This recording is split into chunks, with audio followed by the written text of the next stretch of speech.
नाजरीन, अब रुख करते हैं कसूर की जानिब, जहां ABC न्यूज की डिस्ट्रिक्ट रिपोर्टर हबीबुल्लाह की रिपोर्ट के मुताबिक एक्सीएन वापडा फूल नगर डिवीजन नवीद भट्टी ने बिजली चोरी करवाने में 12 वापडा मुलाजमीन को नौकरी से डिसमिस कर दिया। तमाम मुलाजमीन फूल नगर की मुख्तलिफ सब डिवीजन में ड्यूटी सर अंजाम दे रहे थे, जिनके खिलाफ ठोस सबूत मिलने पर कार्रवाई की गई। पिछले 9 माह में बिजली चोरी में मुलविस मुलजमान के खिलाफ 3096 मुकदमा दर्ज करके 2128 मुलजमान को मौके से ही गिरफ्तार करवाया गया। बिजली चोरों को 7,93,47,136 रुपए के डिटेक्शन बिल डाले गए।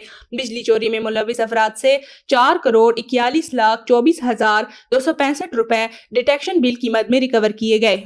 इस मौके पर एक्सीएन नवीद भट्टी का कहना था कि बिजली चोरी में मुलविस किसी भी फर्द के साथ कोई रायत नहीं बरती जाएगी, चाहे वो वापडा मुलाजमीन ही क्यों ना हो। बिजली चोरों के खिलाफ बिला इम्तियाज कार्रवाइयां की जा रही हैं, जिसमें हमें फूल नगर पुलिस की भरपूर मावनत हासिल है।